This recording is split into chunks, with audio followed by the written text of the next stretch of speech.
Introduction. Remember when some people were living in their own area, getting on with their lives and being okay with gay relationships, until a group of religious fanatics from some other place came along, converted them to a new religion, and kicked off centuries of homophobia? Yeah, that was Europe. The new religion was Christianity, and the earliest missionaries to the Roman Empire were Jews. Europe's original indigenous religions were wiped out, and European cultures were changed irrevocably. So, who's to blame for all that damage to European cultures and those centuries of homophobia? Well, how about we say it was the Jews' fault? After all, wasn't it their religion and their missionaries which started it all? And 1500 years later, we have 16th century England making a law punishing homosexual acts with death. Whose fault is that? Well, we could just say it's the Jews' fault. Imagine someone made a video entitled How the Jews Led to England's Kill the Gays Bill of 1553. That was the unfortunately entitled Buggery Act of 1553, which was the first time homosexual acts were punished with the death sentence in English secular law. It was very obviously inspired by Christianity, since it took legislation which previously only existed in canon law, that is church law, and imported it into the secular law of the state. So, can we blame the Jews for this law? In my view, a statement like how the Jews led to England's Kill the Gays Bill of 1553 sounds extremely uncomfortable, not least because it seems like an extraordinary stretch. Sure, I can connect all the apparent historical dots between a tiny Jewish sect in 1st century Syria-Palestina to a self-righteous Christian king in 16th century England whose own homophobia is a product of a powerful and fanatically homophobic church and clergy, and I can see how the statement follows a basic logical reasoning of cause and effect, but it still seems like there's something missing. Compressing 1500 years of history into two events at either end of that timeline, while disregarding all the events and factors in between, seems rather reductive. And targeting the Jews feels sketchy for what should be obvious reasons. We could take the edge off it a little by generalizing the ethnic identity. Instead of saying how the Jews led to England's Kill the Gays Bill of 1553, we could just use a skin color instead, rephrasing it as how brown people led to England's Kill the Gays Bill of 1553. Of course, we don't mean all brown people, just, brown people. Because it's their fault after all. Now, naturally, there are all kinds of things wrong with this argument, and we'll get to that, but I'd like you to shelve it for the present while we look at something else. Thus we arrive at the video entitled How the US and UK Led to Uganda's New Kill the Gays Bill by creator Rebecca Watson, on which I have some comments. This is the first in a series of video responses to Rebecca covering these topics. 1. How Uganda was Christianized. 2. King Mwanga II was most likely not bisexual. 3. Early impact of Christianity on Buganda. 4. Mwanga II's page boys were not his lovers. Use the timestamps in the video description to navigate the content. At the outset, I will say in Rebecca's defense that her channel aims to cover important issues through short-form content, and I fully sympathize with the fact that there's not a lot of room for nuance and depth of historical detail in a 10-minute video. Additionally, Rebecca is a creator in the skeptic and rationalist area of YouTube, whereas I'm in the history area, so I don't hold her video to the same standard of academic rigor that I expect from my peers. Her audience doesn't want a 45-minute video full of scholarly citations and historical sources. Although she has relied somewhat on Wikipedia articles, she cites by name at least one relevant high-quality academic source, and she demonstrates admirable skepticism of certain unverifiable accounts of a key historical event, which is far more than can be expected of most short-form content creators. But there are serious problems with her video which are easily avoidable even in a 10-minute presentation and are not the product of time constraints. Now, I'm a history YouTuber and long-form content is my specialty, but for the sake of viewer convenience, I'm breaking up this response into several videos in order to do justice to over a century of complex social, religious, and political interactions. How Uganda was Christianized. Rebecca's account of the relevant early history of Uganda is fairly accurate and well-balanced, but with a couple of important inaccuracies. She starts by describing how Mutesa I, king of Buganda, quote, was faced with a growing threat from traders, missionaries, and colonizers from both Europe and Arabia that were all pushing at his borders, end quote. Well, no. At this point, no one was trying to colonize Buganda at all. Not the Europeans, not the Arabs. Instead, it was Mutesa being an imperialist, conquering neighboring kingdoms and expanding the territory of Buganda considerably. He took advantage of European weapons sold by Arab traders to reduce smaller kingdoms to client states, from which he then extracted not only resources but also men who were drafted into his army to expand his kingdom further at the expense of the client states. He actively sought out a political alliance with Britain because he knew he could use their military power to defend himself against his local African enemies and conquer more territory. Now, it is true, Mutesa had regional enemies threatening him, especially the Kingdom of Egypt, but these certainly weren't Europeans or Arabs. Rebecca's statement that Mutesa invited Muslim, Catholic, and Protestant missionaries to Buganda and, quote, just pitted them all against each other and thus held them in this delicate balance, end quote, is fairly reductive and not really what happened, but correcting it would take more time than it's worth, so I'll let it slide. However, it's critical to understand that it's totally correct. He did pit them against each other. Not for the sake of balance, but because at various stages he was using each of them to his own political ends. When he converted to Islam, it was to gain a political alliance with Arabs who were useful to him. And when he later converted to Christianity, it was to gain a political alliance with Europeans who were useful to him. Of course, I'm using the word converted here in the loosest possible sense. The critical takeaway here is that foreign religions in Uganda have always been used by its political elites for their own socio-political and geopolitical ends. In fact, in general, religion in Uganda has always been a tool in the hands of local elites to get what they want. This is such an important point that I must spend some time disentangling the history to debunk the idea that Uganda had Christianity forced upon it by powerful Europeans who threatened the locals into accepting a foreign religion.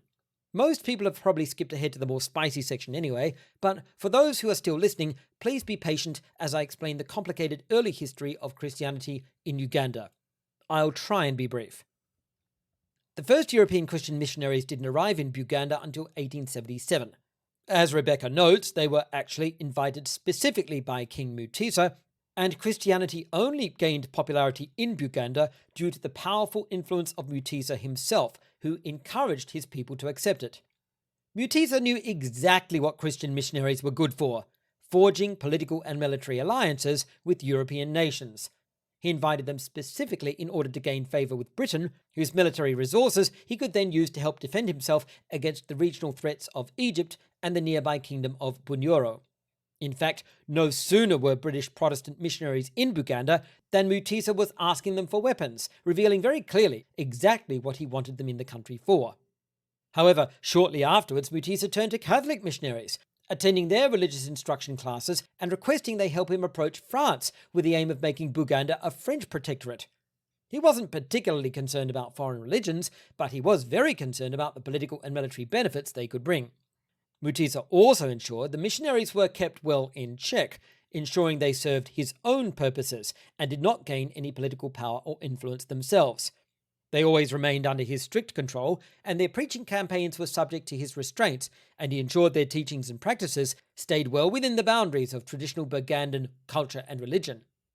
In their 1988 paper, Mutesa, the Missionaries and Christian Conversion in Buganda, Jean Brierley and Thomas Spear note that even during the last years of Mutesa's life, when he was bedridden by illness and seeking medical and spiritual aid from Muslim, Protestant and Catholic leaders, he still retained control over them. Brierley and Spear note that he alternatively favoured and shunned each religious group, depending on whether he believed their medical services and prayers were helping him. They speak of the Christian missionaries in particular being, quote, virtually prisoners, end quote, and having little influence on the king after 1882. It's also important to note that the Bugandan public were primed by environmental factors to try a new religion. Many of them had previously been converted to Islam by Muslim missionaries, and it was easy for them to see the strong similarities between Islam and the newly arrived Christian religion. After surveying various historical commentaries on the early Christianization of Buganda, Brierley and Spear observe, quote, the repeated natural and political disasters of the period prior to Mutesa's death fundamentally challenged the Kiganda worldview. forcing many Buganda to seek alternative religious beliefs and explanations for why their once prosperous kingdom was lapsing into decay, end quote.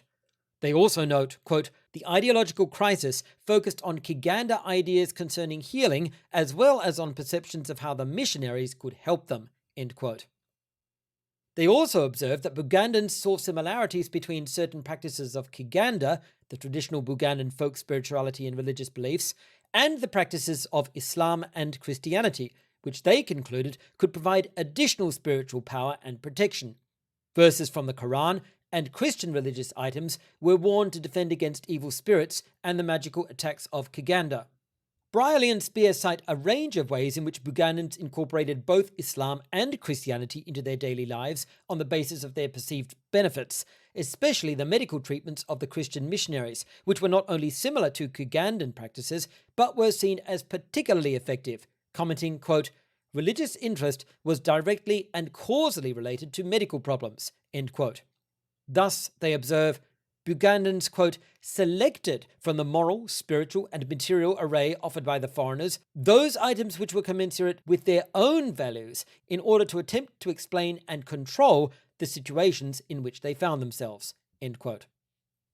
The key point here is agency, which is an important concept in post-colonial studies, but which Rebecca seems to overlook completely. Bugandans didn't have either Islam or Christianity forced upon them, though Mutisa was instrumental in encouraging belief in both.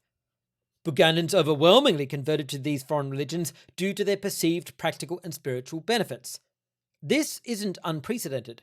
See the video description for a link to one of my videos in which I explain how Taiwanese Aboriginal people used Christianity in the same way, and even used it to resist assimilation and cultural destruction inflicted on them by Chinese and Japanese colonizers. Brierley and Spear conclude, quote, conversion in Buganda must be seen, therefore, as a product of political and religious forces, and the Christian Revolution as important an ideological adjustment as it was a political one, end quote. I have an abundance of additional resources I could cite on this point, but I am aiming to keep this video as short as possible. See the link in the video description to my complete list of sources. So, unlike many other places in the world, Christianity was not a religion imposed with force on Bugandans by a conquering foreign power. It was a religion invited by a member of the Bugandan elite, promulgated by him throughout Bugandan society for his own ends, and accepted by the populace due to their perception of its spiritual and practical utility. This is explained further by Kasozi et al. In the 1994 book The Social Origins of Violence in Uganda, 1964 to 1985, in which they describe, quote, a ruling oligarchy of about 10 to 15 families that, along with their relatives, friends, and acquaintances, dominated Buganda's political, economic, and social affairs from 1900 to 1966, end quote, identifying these families as predominantly Protestant in their religion. They further explain, quote, these same families had an immense influence on religious policy, with Protestant chiefs dominating the church councils, end quote.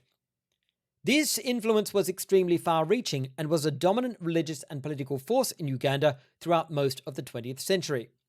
Kasozi et al. Write, quote, the ruling oligarchy remained virtually unchanged between 1900 and 1956, as did the power it controlled, end quote. Note that the political power here belonged to the individual members of this oligarchy rather than to the churches they controlled. Why is Christianity so popular and influential in Uganda today? Not because naive Ugandans were fooled by cunning Europeans. Not because conquered Ugandans were forcibly converted by Europeans. Firstly, it was because of Mutisa I. He was directly responsible for the initial Christianization of Buganda, inviting the religion into his country at a time when he could have easily kept it out. Secondly, it was because subsequent to Mutisa, a small group of Bugandan elites used Christianity to consolidate and maintain their power, and they were responsible for dictating religious policy and church governance in Uganda for most of the 20th century. It's vital to understand this in order to understand the role of Christianity in Ugandan politics today. Mwanga II was most likely not bisexual. To start this section, I'll commend Rebecca for being skeptical in her treatment of sources. She cites a story that the death of Mutisa was attributed to, quote, acts of sodomy, end quote, by Christian missionaries, and comments, quote, I've seen this referenced a lot online in various places, but I have yet to see the original source letters from those missionaries, so I'm taking that with a grain of salt, end quote. I haven't found any primary sources for this either, though I have found a possible origin for the story. In his 2015 paper, Remembering Mwanga, Same-Sex Intimacy, Memory and Belonging in Post-Colonial Uganda, Rahul Rao quotes the book A Short History of Buganda, Bunyoro, Busogo, Tora and Okole, a book of uncertain date, most likely the late 19th century, which says Mutisa died of gonorrhea. I wonder if this was the inspiration for the later story about the claims of Christian missionaries. It would be easy to move from the death of Mutisa to a venereal disease to his death due to even less socially acceptable causes. Rebecca then says, quote, Mutisa's son Mwanga II was almost certainly bisexual, as he had 16 wives, but also a collection of male pages for fun times, end quote. I take issue with all of this. Firstly, identifying Mwanga as bisexual simply because he had sex with men and women is not only highly speculative, but attempts to define Mwanga's sexual identity using modern frames of reference which simply did not exist in his time and place. In the 21st century, we should be aware that men who have sex with men are not necessarily gay and do not necessarily feel any homosexual attraction. This is not a new idea. The term men who have sex with men originated in the 1990s specifically to identify this concept. It is also well established in historical and anthropological literature. The famously gay Greeks were typically neither gay nor bisexual. From their own writings, we know that most of them who practiced pederasty were attracted to prepubescent boys precisely because they looked like young girls, and they lost that attraction as they matured and started looking more like young men. They were simply a convenient substitute for young girls, who were taboo. Additionally, while the act of penetrating was considered perfectly manly, the act of being penetrated was considered womanly, even between consenting adults. The exchange was dictated by a power disparity. There were no egalitarian homosexual relationships, still less any gay marriage or gay rights. A similar situation existed in ancient China, where there was no concept of either homosexuality as a specific gender or sexuality, and where the word chong, traditionally used to describe a man who submitted to homosexual acts with another man, was a word defining a hierarchical social relationship. It literally means pet. Professor of history Brett Hinch writes, quote, the term chong is used, denoting a hierarchical relationship of regular patronage or favor bestowed by a superior on a man who happened to be a sexual partner. Chong, then, is not even remotely equivalent to homosexuality, end quote. Adding, quote, this tendency to describe homosexual acts in terms of social relationships rather than erotic essence continued in China down to the 20th century, when terminology derived from Western science gained predominance, end quote. Scholars Qi Huifang and Xian Ningjiang likewise write, quote, class-structured homosexuality occurred in most periods of Chinese history. Based on the division of different social classes, the wealthy people could purchase sexual services from other men of lower status. This was to do with social power, not sexuality, end quote. This is very like the situation we have in pre-protectorate Buganda. Rao cites research suggesting, quote, a kind of situational homosexuality, end quote, existed in the king's court due to the environment's high level of gender segregation, and proposing that same-sex activity between the king and his page boys was aimed at ensuring their loyalty to the king. Rao explains that while Bugandan society operated according to a strict gender binary of male and female, the king's palace was a realm in which people were gendered based on their position in the social hierarchy. Princes and princesses were gendered male as a sign of their power, while all commoners were gendered as female to show they were in a subordinate position. This is classic patriarchy, with the male gender being seen as superior and authoritative, while the female gender is seen as inferior and subordinate. Rao further explains that the Bugandan king was called the Kabaka, meaning man among men, and that all commoners within the palace, regardless of gender, were identified as his wives, which was a way of demonstrating his superior position over them and the need for them to submit to his wishes. Rao adds, quote, "This strongly suggests that what appeared to the missionaries as same-sex conduct might not have been understood in this way by the Buganda," end quote. As with the ancient Chinese, the king's sexual activity with his page boys was not illustrative of a homosexual or bisexual identity, but performed the social function of demonstrating his power over them and keeping them in a submissive position. A different, though related practice is found in traditional Aboriginal Australian societies, which typically operated according to a rigid gender binary of man and woman, with specific gender roles assigned to each, and various social and religious structures operating to keep men and women in their assigned roles. Men and women were socially segregated at various times for various reasons, and there was a strict distinction between what was called men's business and women's business. This highly sex-segregated environment was similar to Buganda's. Anthropologist Stephen Murray writes of how some Aboriginal Australian groups had a custom of promising a young man of 18 or so in marriage to a prepubescent girl, and then giving the young man a young boy to satisfy himself sexually until the girl had matured. Murray writes, quote, "It provided a sexual outlet for young men in the long period before they had any hope of marrying," end quote. This is not homosexuality or bisexuality. It's just child molestation. Anthropologist Phyllis Cabery likewise wrote, quote, "The youths of 17 or 18 who were still unmarried would take boys of 10 or 11 as lovers. The women had no hesitation in discussing the matter with me, did not regard it as shameful, gave the names of different boys, and seemed to regard the practice as a temporary substitute for marriage," end quote.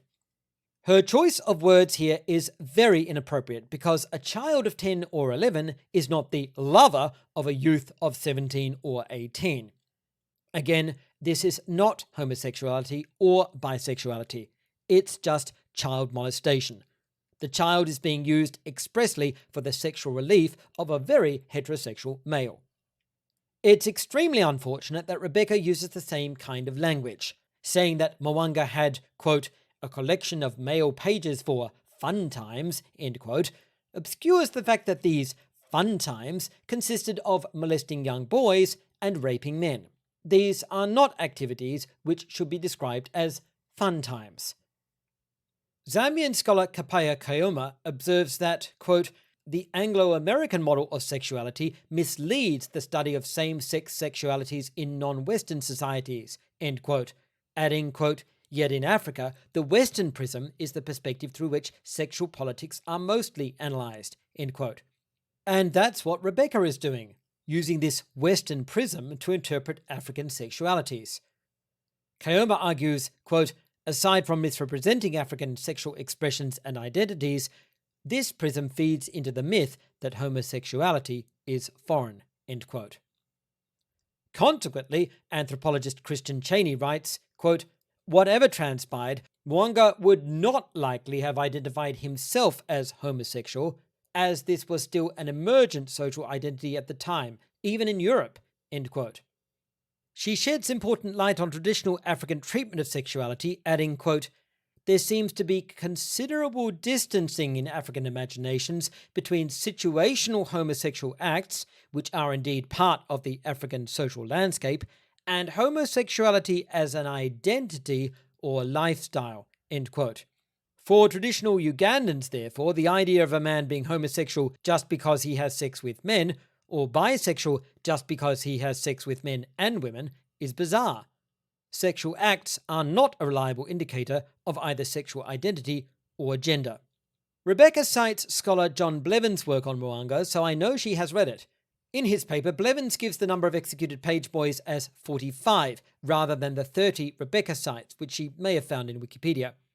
Blevins identifies 3 of the page boys Mwanga had executed as in their middle teens, 6 in their late teens, though he doesn't say exactly if they were precisely the same age as Mwanga, and 14 as, quote, "significantly older than Mwanga," end quote, though again he doesn't say exactly how old. On this basis, Blevins writes, quote, Mwanga does not fit the contemporary Western appellation of pedophile, though this is the identity that is almost universally assigned to him." End quote. While this is true, it does not mitigate the fact that several of these boys were pre-adults, 3 of them in their mid-teens, and all of them were literally the subjects of an absolute monarch who could treat them as he pleased. In fact, Blevins himself observes, quote, "Arguing for the inaccuracy of this term is neither an attempt to justify any action of coercive sex, nor the execution of 45 Christians." End quote. It is noteworthy that Blevins brings attention to the issue of coercive sex, which Watson never even mentions. None of these page boys could give consent, either because they were children and consequently incapable due to lack of mental and emotional maturity, or because they were servants whose lives were at the complete mercy of their king, or both. In the final analysis, therefore, the age of these servants doesn't even matter, since they were incapable of consent. In his paper, Blevins writes, quote, "How did the men who were simultaneously Mwanga's subjects and new Christian converts exercise their agency in 1886? What were their options?" End quote. This is a critical question, which Watson never even considers. There is no way to mitigate the facts of this event. This was child molestation of the boys and rape of the men. It's baffling to me that Rebecca doesn't seem to understand this. Early impact of Christianity on Buganda. Moving on from that unpleasantness, we find Rebecca explaining that Mwanga considered the Christian missionaries, quote, "as a huge threat to the sovereignty of Uganda," end quote, which he certainly did. She quotes the Welsh-American explorer Henry Morton Stanley, who famously located fellow explorer David Livingstone, writing that Mwanga had what Stanley refers to as a, quote, "distorted view," end quote, fearing the missionaries were plotting, quote, "for ultimately occupying the whole of Uganda," end quote. To this, Rebecca adds, quote, "Was it, Mr. Stanley? Was it distorted? Oh, to have 140 years of hindsight," end quote. But yes, it was distorted. Mwanga was wrong. With 140 years of hindsight, we can see very clearly that the missionaries of Mwanga's day had no such goal. In fact, none of the foreign missionaries ever had any such goal, and certainly none of them even ever tried it. Even Britain never wanted to occupy the whole of Uganda, and never did. We'll talk about Britain's political relationship with Buganda and Uganda in the next video in this series. Whether deliberately or not, Rebecca is at the very least implying a narrative of 19th century Buganda falling beneath the boot of a foreign religion and being guided by foreign religious leaders who cultivate homophobia with ruinous social consequences for over a century. This didn't happen. On the contrary, the Bugandan churches quickly became independent of their Western founders, and it was local elites who dictated church policy and politics. Brierley and Spear write that after Mutesa's death, local Christians became chiefs and, quote, "brotherhood in the faith became one of the bases for political brotherhood within the numerous court factions seeking to place their respective candidate on the throne." They further write, quote, "those who became Christians sought to control the forces threatening Buganda and themselves, ideologically through their synthesis of Kiganda and Christian beliefs, and politically through the religious parties and their tactical alliance with the British," end quote. As I explained previously, this was a case of local Bugandan elites synthesizing traditional Bugandan folk religion and Christianity, then using this amalgam to exercise socio-political control over Buganda, using their authority over local churches. Mwanga II's page boys were not his lovers. Rebecca acknowledges that Mwanga's response to fears of subordination, quote, "was not the smartest politically speaking," end quote, adding, quote, "he probably should not have defaulted to genocide," end quote. She speaks of how Mwanga had, quote, "dozens of Christian converts in his court murdered," end quote. In the article cited by Rebecca, Blevins provides more detail, saying Mwanga, quote, "executed 45 of his male subjects either by burning or beheading," end quote, adding, quote, "all of the men were recent converts to Christianity," end quote. Rebecca then quotes a Scottish missionary who said that these new converts had refused sex with the king, quote, "because they now saw sodomy as sinful thanks to their new Christian beliefs," end quote. Although this is very likely, it is also possible they may have had additional motivation. Maybe they didn't like being raped, and this new religion gave them a source of divine authority to which they could appeal in defiance of being sexually abused. Perhaps Rebecca should consider that a religion which prohibits men raping boys might be attractive to boys who are regularly being raped by men. This is quite possible since, as Brierley and Spear observe, many of the earliest converts to Christianity in Buganda were members of the socio-economically disenfranchised or ethnic minorities.